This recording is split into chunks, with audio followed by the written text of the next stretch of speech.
కృపాంజలి కార్యక్రమానికి ప్రేమతో మేము ఆహ్వానిస్తున్నాం. రాజారావు గారి 95 పుస్తకాలు కావలసిన వారు ఆనంద్ గారిని సంప్రదించమని చెప్పాను. కొద్దిమంది సంప్రదించారు. ఇంకెవరికైనా దైవ సేవకులకు కానీ, పెద్దలకు కానీ, సువార్థికులకు కానీ, పరిచారకులకు కానీ, లేదు దేవుని వాక్యం ఆకలి కలిగిన విశ్వాసులకు కానీ ఆశ ఉంటే ఆనంద్ గారి నెంబర్కి మీరు ఫోన్ చేసి కనుక్కోండి. ఆ 95 పుస్తకాలు మీకు అందచేయబడతాయి. నేను సరిగ్గా 100 సెట్లు ఆర్డర్ ఇవ్వడం జరిగింది. ఇప్పటికీ 90 సెట్ల వరకు అయిపోయినట్టున్నాయి.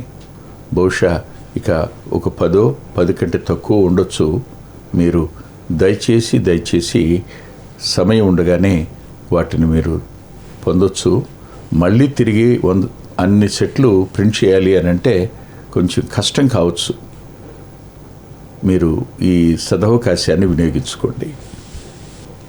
ఆదికాండం 39వ అధ్యాయంలో 8వ వచనంలో అయితే అతడు ఒప్పక అనే పదం. నేను 1-2 మాటలు చెప్పాక ఈ వచనం దగ్గరికి వస్తాను. భక్తుల జీవితాలు రాయడానికి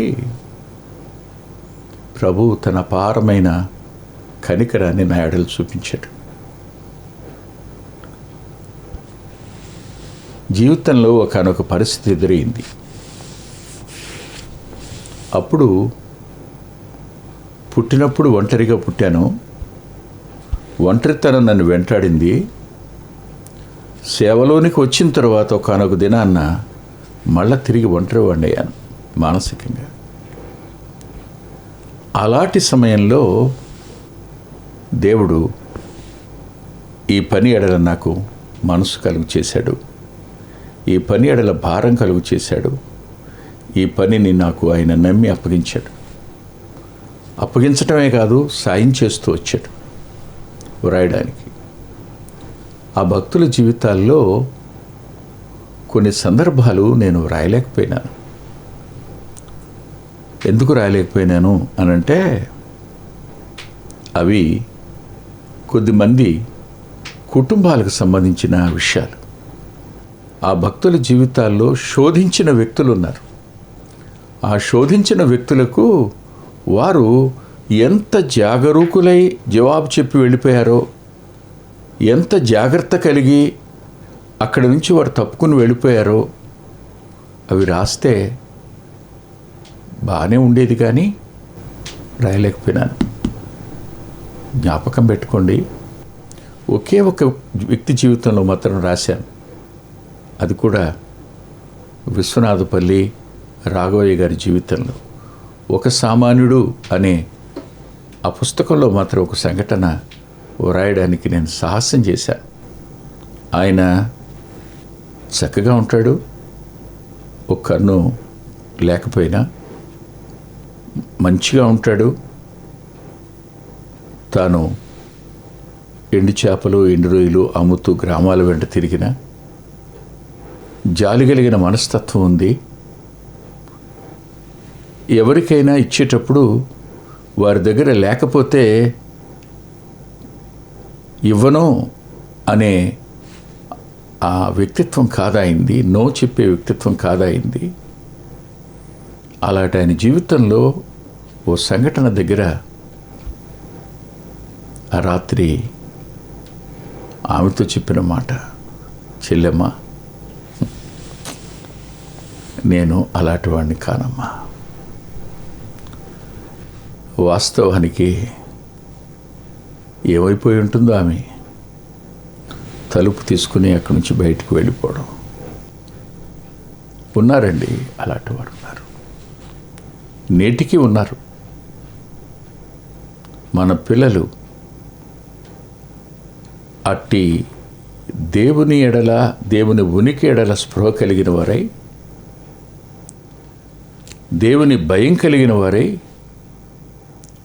పరిశుద్ధత ఎడల పట్టుదల గలవారై, దేవుని నామ మహిమ కొరకు జీవించాలి అనే ఆశ కలిగిన వారుగా మన పిల్లలు ఉండాలనేది విశ్వాసులైన ప్రతి తల్లి, ప్రతి తండ్రి కోరుకుంటారు.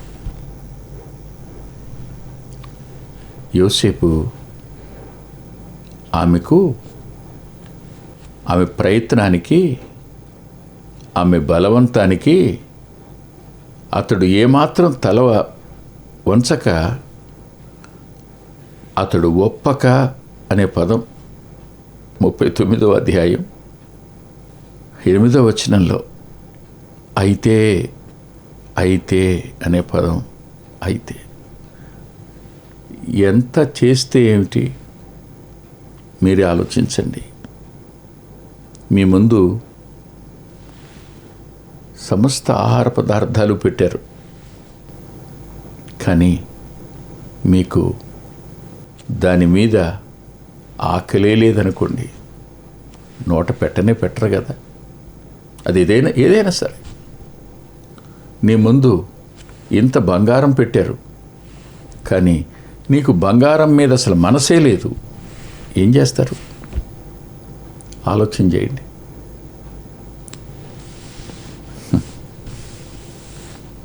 దేవుడే మన పిల్లల ఎడల అట్టి కాపుదలను చూపాలి, ఇవ్వాలి. వారి మనసులో ఆత్మ ద్వారా వాక్య బీజాలు మొలవాలి. వారు చిన్నతనాన్ని రక్షించబడాలి. సహజంగా మన పిల్లలకు ఉన్న ఆత్మీయ పరిస్థితులు ఇతరుల పిల్లలకు ఉండవు అని అనుకుంటాం మనం. మన పిల్లల గురించి చాలా ఎక్కువగా అభిప్రాయంలోకి వస్తాం. బయట వారి పిల్లల ఎడల చులకన అభిప్రాయం కలిగి ఉంటాం. ఇది మంచిది కాదు. మన పిల్లల వలె బయట పిల్లల్ని కూడా ప్రేమించగలిగితే తప్ప మన భక్తి దేవుని దృష్టిలో యథార్థమైనది కాదని జ్ఞాపకం పెట్టుకోండి. యోసేపుని గురించి జ్ఞాపకం చేసేటప్పుడు ఈ జీవిత పాఠశాలలో మనం నేర్పవలసింది ఏమిటి పిల్లలకి? వాస్తవానికి యోసేపు తన అన్నల యొక్క ప్రవర్తనను చూసినవాడు ఏమి నేర్చుకున్నాడు? అది ఘోరమైందిగా, అది దుష్కార్యంగా, వారు దేవునికి విరోధులుగా మారుతున్నారనే సత్యాన్ని అతడు గ్రహించగలిగాడు. నేను ఒక మాట మీ హృదయపూర్వకంగా పంచుకుంటున్నాను. రూబేను విషయం యాకోబుకి ఎవరు చెప్పుంటారు? నా మాట అర్థమైందా మీకు? రూబేను చేసినటువంటి ఆ ఘోర దుష్కార్యం యాకోబుకి ఎవరు చెప్పుంటారు? యాకోబుకి చెప్పినప్పుడు యాకోబు ముఖాన్ని, ఓ తండ్రి ముఖాన్ని, ఓ కొడుకు, చెప్పిన కొడుకు ఎలా చూసుంటాడు? ఆయన భావాలు ఎలా ఉండుంటాయి? ఆయన బాధ ఎలా ఉండుంటుంది? ఆయన దుఃఖం ఎలా ఉండుంటుంది? ఆయన కోపం ఎలా వచ్చుంటుంది? ఆయన రోషం ఎలా వచ్చుంటుంది? అయినా అక్కడ రాయబడిన ఒక మాట, పరిశుద్ధాత్మ దేవుడే ఓ అద్భుతమైన మాట రాయించాడు. అది ఇశ్రాయేలు వినెను అని. యాకోబు కదట, ఇశ్రాయేలు విన్నాడట. యాకోబు వింటే వేరు, ఇశ్రాయేలు వింటే వేరు.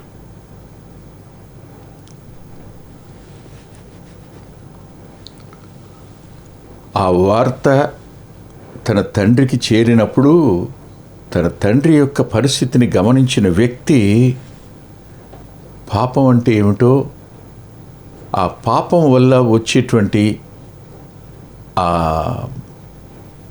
హావభావాలు, దాని యొక్క ప్రతికూల పరిస్థితులు, మనసులో కలిగే బాధ, ఇవన్నీ యోసేపుకు అర్థమై ఉండవా? ఖచ్చితంగా అర్థమై ఉంటాయి. అందుకని నా తండ్రికే ఎంత దుఃఖం అయితే పరలోకపు తండ్రి దాన్ని ఇంకెలా చూస్తాడు? స్పష్టంగా యోసేపునకు పాపం విషయమైన అద్భుతమైన అవగాహన, ప్రత్యక్షత ఉన్నాయి. నేను రాయడానికి ప్రభు నాకు అనుమతించిన ఒక పుస్తకం దైవ ప్రత్యక్షత. దైవ ప్రత్యక్షతలో పాపాన్ని గురించి థామస్ వాట్సన్ గారు ఎంత అద్భుతంగా వ్రాశారో. ఆ పుస్తకం చదవడం నా ఆత్మీయ జీవితానికి చాలా మేలు చేసింది. పాపానికి భయపడేటట్టుగా చేసింది. పాపానికి నో చెప్పడానికి దేవుని ప్రాకారం కారణమైంది. నీకైనా నాకైనా ఓ అద్భుతమైన పుస్తకం అది. పాపాన్ని గురించిన ప్రత్యక్షత లేకపోతే పాప విషయంలో యవ్వనకాలం తొట్టిల్లే అవకాశం ఉంది. నిజానికి సొలొమోను గారి గురించి మనం ఆయన చేసిన దాని గురించి చాలా ఇదిగా మాట్లాడుకుంటాం. వాస్తవమే. కానీ అంతా అయిపోయాక ఆయన నిలబడి యవనస్తులైన వారికి ఇచ్చిన ఓ అద్భుతమైన సందేశం ప్రసంగి గ్రంథం 11వ అధ్యాయంలో రాసింది. 9వ వచనం, యవనుడా నీ యవ్వనమందు సంతోషపడు, నీ యవ్వన కాలమందు నీ హృదయము సంతుష్టిగా ఉండనిమ్ము, నీ కోరిక చొప్పునను నీ దృష్టి యొక్క ఇష్టము చొప్పునను ప్రవర్తించుము. అయితే వీటన్నిటిని బట్టి దేవుడు నిన్ను తీర్పులోనికి తెచ్చునని జ్ఞాపకం ఉంచుకో. ఏం పర్వాలేదు చెయ్యి అన్నట్టుంది కదూ, కానీ చివరిలో చెంప పగిలిపోయినట్టుంది కదా. కొసమెరుపు ఒక్కసారిగా గుండెను భయభ్రాంతుల్ని చేసేది కానీ ఒళ్ళు వణికేటట్టుగానే చేసేది.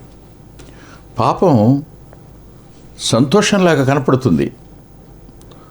పాపం హృదయంలో నుండి వచ్చే కోరికల వల్ల సంతుష్టిగా ఉన్నట్టు అనిపిస్తూ ఉంటుంది.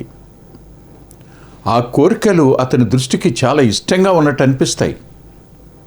ఇందులో ఆలోచించండి, యవ్వనం, సంతోషం, హృదయం యొక్క సంతుష్టి, కోరికలు, దృష్టి యొక్క ఇష్టం, ఈ 5 అంతల మధ్య మనిషి తన యవ్వన కాలంలో ఆధీనం తప్పుతాడు. ఒక్కసారి తప్పు చేసిన తరువాత అందులో నుంచి బయటపడడం అనేది అంత సామాన్యం కాదు. అందుకనే అసలు ఎంత అద్భుతంగా రాస్తూ అంటాడు 7వ అధ్యాయంలో ప్రసంగిలోనే, అన్నిటికంటే మరణం కంటే కూడా దుఃఖం కలిగించేది ఒకటి ఉంది, మరణం కంటే ఎక్కువ దుఃఖం కలిగించేది ఉంది. అదేమిటంటే వలల వంటిదై ఉరులు వంటి మనసును బంధకముల వంటి చేతులను కలిగిన స్త్రీ. అలాంటి వ్యక్తి చేతిలో చిక్కుకుంటే ఇంకెప్పటికీ బయటకు వచ్చే అవకాశం ఉండదు. అంతే, అక్కడితో జీవితం ఆఖరు. పొతీఫర్ ఇంట యోసేపు పతనం అయి ఉంటే అక్కడితో అతని జీవితం ఆఖరంతే. అతడు ఒక్కడుగు ముందుకు వేయలేకపోయేవాడు. అసలు ప్రోగ్రెస్ అనేది అతని జీవితానికి ఉండేదే కాదు, అనుమానమేం లేదు. నీ జీవితంలో దేవునికి ఒక ఉన్నతమైన సంకల్పం ఉంటే అపవాది నిన్ను పడగొట్టడానికి ముందుగా శోధన తీసుకుని వస్తాడు. సొలొమోను గారు అన్నాడు, నీ ఇష్టం, సంతోషపడు, నీ హృదయాన్ని సంతుష్టిగా ఉండని, నీ కోరిక చొప్పున నీ దృష్టి యొక్క ఇష్టం చొప్పున చేయి, ప్రవర్తించు. అయితే వీటన్నిటిని బట్టి దేవుడు నేను తీర్పులోనికి తెచ్చునని జ్ఞాపకం ఉంచుకో అన్నాడు. అంటూ 10వ వచనం చివరి భాగంలో నీ దేహమును చెరుపు దాన్ని తొలగించుకో అన్నాడు. నీ దేహాన్ని చెరిపేదాన్ని తొలగించుకో. పాపం యొక్క ప్రత్యక్షత అవసరం, అది తీర్పులోనికి తెస్తుంది అని. ఎలా తెస్తుంది?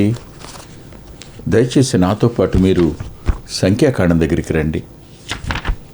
సంఖ్యాకాండంలో ఆ అధ్యాయం ఆ వచనం భలే ఉంటాయి. అది 32వ అధ్యాయం 23వ వచనం. 32 తిరగబడి 23 అయింది, అంతే కదా? జ్ఞాపకం పెట్టుకోండి. 32 పెద్ద సంఖ్య, 23 చిన్న సంఖ్య 32 కంటే. ఒకప్పుడు నువ్వు 32 అయ్యుండొచ్చేమో, కానీ పొరపాటు చేసి తప్పు చేసిన తర్వాత నీ పరిస్థితి తారుమారు అవుతుందని గుర్తుపెట్టుకో. చూడండి ఏమంటాడు, మీ పాపము మిమ్మును పట్టుకొనును, మీ పాపము మిమ్మును పట్టుకొనును అన్నప్పుడు కింద ఫుట్నోట్లో పాపం యొక్క ఫలితం నీకు లభిస్తుంది అన్నాడు. ఇవాళ పాపం చేసి తప్పించుకున్నాను అనుకోవచ్చు, ఇవాళ తప్పు చేసి కళ్ళు కప్పాను అనుకోవచ్చు, కానీ జాగ్రత్త, ఖచ్చితంగా ఆ పాపం నిన్ను పట్టుకుంటుంది. దానికి తగిన ఫలితం నీకు లభించి తీరుతుంది. నీ గడుసుతనం, నీ గయ్యాళితనం, నీ నోరు, ఇవన్నీ ప్రస్తుతానికి నిన్ను గెలిపిస్తున్నట్టు అనిపించవచ్చు. నీ తెలివితేటలు, నీ చాకచక్యం, నువ్వు మోసం చేసి అన్నిటినీ సమర్థించుకుంటున్నాను అనుకోవడం, జాగ్రత్త, వీటన్నింటికి మించి పాపం ప్రమాదకరమైంది. ఒకరోజు పట్టుకుంటుంది నిన్ను. ఆ రోజు నువ్వు తల వంచుకోక తప్పదు, దాని ఫలితాన్ని నువ్వు పొందక తప్పదు. తీర్పులోనికి తెస్తుంది అది, ఖచ్చితంగా నిన్ను పట్టుకుంటుంది, అది అనుమానం లేదు. రెండవ మాట. మూడవ మాట చూడండి, ప్రభువు చెప్తూ యోహాను సువార్త 8వ అధ్యాయంలో ఇలా అన్నారు ఆయన. ఇది ప్రభు నోటి వెంట పలకబడిన మాట. ప్రభు తానే ఒకరోజు వారందరితో మాట్లాడుతూ, ఒక ప్రత్యేకమైన సందర్భం అది. ఆ సందర్భంలో మీరు నన్ను వెతుకుదురు కానీ మీ పాపంలోనే ఉండి చనిపోదురు అని 8వ అధ్యాయం 21వ వచనంలో చెప్పాడు. మొదటి నుంచి 11 వచనాలు పాపంలో పట్టుబడిన స్త్రీని విడిపించిన సందర్భం అది.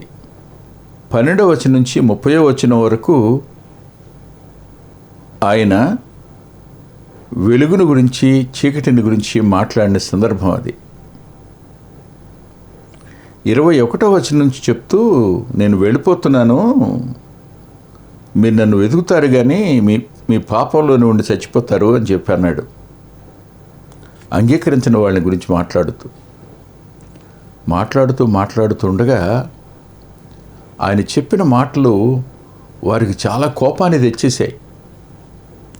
మాకు నువ్వు వాక్యం చెప్పేవాడివా, మాకు నువ్వు బోధ చేసేవాడివా, మమ్మల్ని నువ్వు హెచ్చరించేవాడివా, మేమెవరు అనుకుంటున్నావు, అసలు మేము అబ్రహాము సంతానం అని వాళ్ళు తమని గురించి తాము చాలా ఎక్కువగా చెప్పుకుంటున్నప్పుడు, మేము ఎవరికి దాసులుగా లేమే, మేము అసలు ఎవరికి దాసులుగా లేవన్నారు. మేము ఎన్నడూనూ ఎవరికి దాసులమే ఉండలేదే అని 33వ వచనంలో అన్నారు. సత్యం మిమ్మల్ని స్వతంత్రులుగా చేస్తుందని చెప్పిన మాటకు వాళ్ళు అడ్డం తిరిగారు. అవును, చరిత్ర మర్చిపోతాడు కదా మనిషి. ఐగుప్తులు ఎవరు వీళ్ళు? న్యాయాధిపతుల కాలంలో ఎన్ని జనాంగాలకి వీళ్ళు పట్టుబడ్డారు. బబులోను చెర ఎలా మర్చిపోయారు, అషూరు చెరని ఎలా మర్చిపోయారు. వీటన్నిటిలో వీరు దాసులు కారా? కానీ మేము బాగానే ఉన్నాం అనుకుంటున్నారు. ఇంకొక మాట, ఇప్పుడు వీళ్ళ మీద పరిపాలకులు ఎవరు? రోమావారు కాదా? రోమ్ అధికారులు పరిపాలిస్తున్నప్పుడు వీరు స్వతంత్రులా? కాదు కదా. స్వాతంత్రం లేకపోవడమే కదా దాసత్వం అంటే. అప్పుడు ప్రభు బహుశా వాళ్ళ యొక్క అజ్ఞానాన్ని ఎత్తి చూపుతూ 34వ వచనంలో అన్నాడు, పాపము చేయి ప్రతివాడును పాపమునకు దాసుడని మీతో నిశ్చయముగా చెప్పుచున్నాను అన్నాడు. పాపం అనేది నీ చేత ఊడిగం చేయిస్తుంది. పాపం అనేది నీ చేత ఎంత పనైనా చేస్తుంది. ఏ స్థాయికైనా దిగజారుస్తుంది. దాసత్వానికి నిన్ను వంచేది, వంగదీసేది, అట్టడుగు వరకు నీ యొక్క గౌరవాన్ని, మంచితనాన్ని, ఘనతని, ఇంటి పేరుని, ప్రఖ్యాతిని అణగదొక్కే దాసత్వం చేసేది పాపం. అంతేకాదు, పాపాన్ని గురించి నీ ప్రత్యక్షత అవసరం. తిరిగి మీకు ఒక మాట చూపించి ముగిస్తాను. అది యోబు గ్రంథం 24వ అధ్యాయంలో ఉన్నమాట. 19వ వచనం. 24:19. పాతాళము పాపము చేసిన వారిని పట్టుకొనును. యోబు గారి మాటలే. పాపం పట్టుకుంటుంది, పాపం నిన్ను దాసునిగా మారుస్తుంది. పాపం నువ్వు చేసినందువల్ల పాతాళం నిన్ను పట్టుకుంటుంది. పాపాన్ని గురించిన ప్రత్యక్షతని తెలిస్తే, ఆ స్పృహ ఉంటే భయంతో దేవుని పాదాలను ఆశ్రయిస్తాం, ఆయన విడిచిపెట్టడం. ఆ పాపం నుండి మానవుని విడిపించటం కోసమే నేనే సత్యాన్ని అన్నవాడు, నేనే జీవాన్ని, నేనే మార్గాన్ని అన్న ప్రభు, నేనే పునరుద్ధానాన్ని అని చెప్పినవాడు కలువరిలో తన రక్తాన్ని చిందించి పాపానికి ప్రాయశ్చిత్తం చేసి మానవ జాతికి క్షమాపణను అనుగ్రహించి పాప దాసత్వం నుంచి విడిపించి ఆత్మ సంబంధమైన స్వేచ్ఛను, స్వాతంత్రాన్ని ఇచ్చి రక్షణను అనుగ్రహించడానికి ఆయన భూమి మీదకి రక్తమాంసాల్లో పాలువాడై వచ్చాడు. ఈరోజు అయినా ఆయన అంగీకరించి చూడు. నీ జీవితంలో రక్షణానందం మాత్రమే కాదు, జయ జీవితానికి కావలసిన బలాన్ని కూడా నువ్వు పొందగలుగుతావు. తల్ల ఉంచండి, ప్రార్థన చేసుకుందాం. ప్రేమగల మా ప్రియ తండ్రి, కృపగలిగిన మా దేవ, ఎంతైనా నమ్మదగిన వారు మీరు. విన్న మా ప్రియులు తమ పిల్లలకు నేర్పడానికి, విన్న ప్రియులైన యవనస్తులు, పిల్లలు ఈ మాటలు తమ అంతరంగంలో పెట్టుకుని దేవుని కొరకు ఆయన కనుదృష్టిలో పవిత్రంగా బ్రతకడానికి సాయం చేయమని మీ చేతులకి అప్పగించుకుంటూ నీ దాసుని కుటుంబాన్ని కూడా జ్ఞాపకం చేసుకోమని యేసుక్రీస్తు ప్రభువు వారి పేరిట ప్రార్థిస్తున్నాం తండ్రి. ఆమేన్. ప్రభుచిత్తమైతే వచ్చే వారం కలుసుకుందాం. అద్భుతమైన పుస్తకాలు అందుబాటులో ఉన్నాయి. అందులో అంత్యోక్ మినిస్ట్రీస్ నుంచి ప్రచురితమైన మీ ఆత్మీయ క్షేమానికి మేలు కలుగు చేసే పుస్తకాలు, మీ ఆత్మలను దేవుని కొరకై ఉజ్జీవింపచేసే పుస్తకాలు, ప్రభువులాగా జీవించడానికి ప్రేరేపించే పుస్తకాలను దైవాత్మ సహాయంతో రాయటం జరిగింది. పిల్లల కొరకై చిత్రీకరించబడిన 5 DVDలు అందుబాటులో ఉన్నాయి.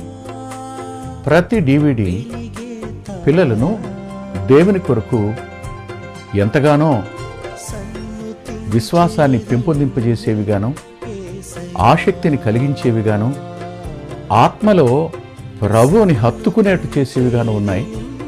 ఈ మధ్యన వెలువడినటువంటి ఆ DVD సాధనం, అది మీ పిల్లలకు ఎంతైనా మేలు చేస్తుంది. ఆ పాటలను మీరు చూస్తున్నారు. వాటన్నిటినీ మీరు పొంది ఆత్మీయంగా మేలు పొందాలని ఒక దైవ సేవకునిగా మీకు మనవి చేస్తున్నాను. 6వ పిల్లల DVD సమయం అందుబాటులో ఉంది.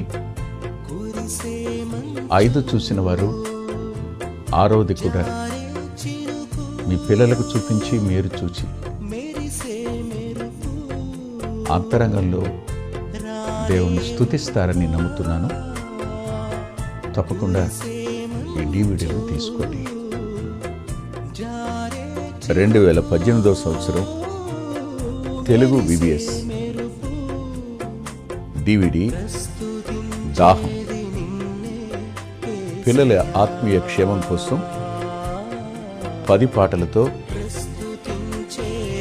దృశ్యరూపకంగా దీన్ని తయారు చేయడం జరిగింది. తప్పనిసరిగా ఈ DVD తీసుకోండి, పిల్లలకు వీటిని పరిచయం చేయండి. ఈ పాటలు మీ పిల్లలకు నేర్పండి. మీ సండే స్కూల్లో ఈ పాటలు నేర్పడం మర్చిపోకండి. నూతనంగా వచ్చిన పిల్లల DVD ఐక్యత అనే టైటిల్ పెడదామనుకున్నాం, కానీ కలిసి ఉందాం అనేటువంటి టైటిల్ని పెట్టడం జరిగింది. కలిసి ఉందాం, అది పిల్లలకు ఎంతో ప్రయోజనకరమైన DVD. దానిని మీరు పొంది మీ పిల్లల ఆత్మీయ క్షేమాన్ని ఖచ్చితంగా చూస్తారని నేను నమ్ముతున్నాను. ఆ DVDని మీరు సంప్రదించి పొందవచ్చు. సాధు సాల్మన్ గారి జీవితం, ఆయన గోదావరి నది దగ్గర ఒక ఆశ్రమాన్ని స్థాపించి అనేక మందిని ప్రభువులోకి నడిపినవారు, అనేక మంది జీవితాలను ఆయన ప్రోత్సహించినవారు. ఎంతో ప్రోత్సాహకరమైన ఈ జీవితాన్ని చదివి మీరు తప్పకుండా ఆత్మీయమైన మేలు పొందుతారు. ఎంతో దిద్దుబాటు ఈ పుస్తకం మూలకంగా జరుగుతుంది. తప్పకుండా చదవండి. గత 30 సంవత్సరాలుగా,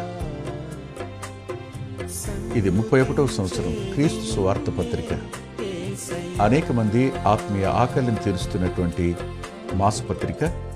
ఈ పత్రికను మీరు పొంది మీ ఆత్మీయ జీవితాలకు మేలు కలుగు చేసుకుంటారని హృదయపూర్వకంగా మీకు సిఫార్సు చేస్తున్నాను.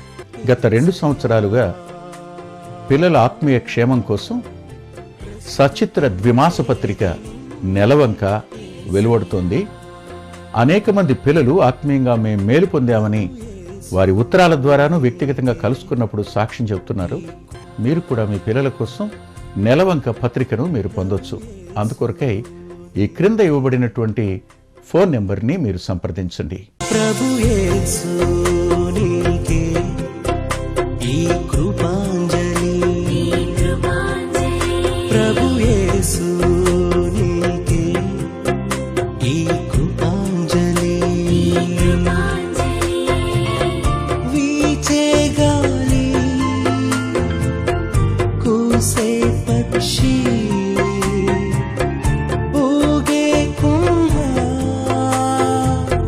వెలిగే తారా, సన్నుతించేది నిన్నే. మా చిరునామా కృపాంజలి, బ్రదర్ పిల్లా వెంకటరత్నం, రామచంద్రపురం రోడ్, గుడివాడ, కృష్ణా జిల్లా, Andhra Pradesh. Our address: Kripanjali, brother Pilla Venkataratnam, Ramachandrapuram road, Gudivada, Krishna district, Andhra Pradesh. Phone number 9490504299